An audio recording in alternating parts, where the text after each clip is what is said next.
HarperCollins presents No Worries If Not by Lucy Nichol, read by Anna Gilthorpe. For all the difficult women who unapologetically light up the world and make it a better place.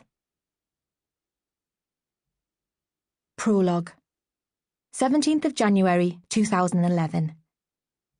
I'm not a psychopath or anything. I mean, if I'm watching a thriller or something, and there's a scene early on where one of the good characters fills up a cat food bowl and calls for Mr. Whiskers or whoever, then I turn it off straight away because, come on, we all know how that's going to end. Ditto a dog food bowl or a rabbit hutch. I know I won't be able to cope with what's coming because deep down, I'm a softie. And I can live with that. But this, I didn't feel sad about this. I felt angry. I mean, how could I be sad about someone who turned out not to be the person I thought they were? No, I was fuming. Although, if I'm being honest, I was also really embarrassed by all the rumours at school. All I wanted to do was hide away in my room. But of course, Mum took that to mean I was missing him, which couldn't be further from the truth.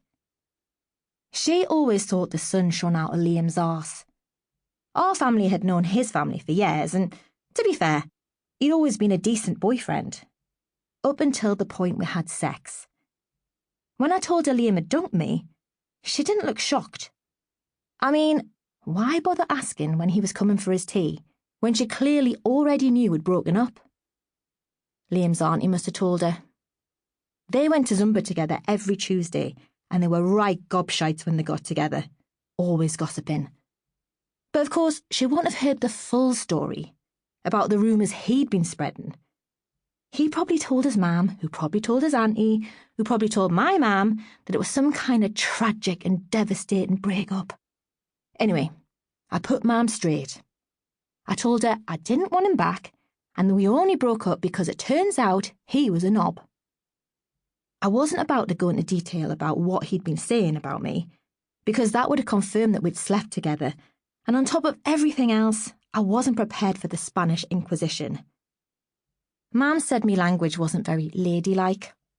I told her to piss off, and she said, "You're just hiding your hurt with anger, Charlotte. Apologise, please, for using those words under my roof." She said that I should call him, say sorry for whatever it is that's happened and work it out. I was like, "No, Mum, I've done nothing wrong. Liam's a prick. End of." She took the huff at that and left me to fizz away with rage in my room, listening to Pink and Gwen Stefani because they'd understand. I think Mum had an inkling that we might be having sex. I'm 17 after all. We've had the talk, and she's banged on about me taking the pill, being sensible and all that. Saying that, she never explicitly said the word sex. The same way she always mouthed the word vagina. There was a reason we'd always called it my fairy. If we had to call it anything at all, that is. Anyway, Mum had just got back in from the big shop, and she came straight upstairs and pushed a copy of Cosmopolitan under my bedroom door. I thought it was quite sweet. A nice treat. Until I saw she'd stuck a post-it note on one of the pages with the words, "This should help, kiss kiss," in scribbly blue biro. It was stuck to a double-page feature on how to get your man back. But there were two key problems with this gesture. Firstly, I don't want him back. Secondly, I don't want him back. I went downstairs and had it out with her while she was putting the shopping away. I told her that I didn't need crappy advice on getting a man back, especially one that I didn't even want in the first place.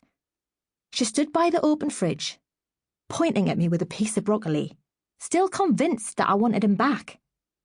"Cutting your nose off to spite your face," came out more than once, followed by, "Sorry shouldn't be the hardest word," which made me feel sick with cringe because I knew she'd stolen it from that stupid song.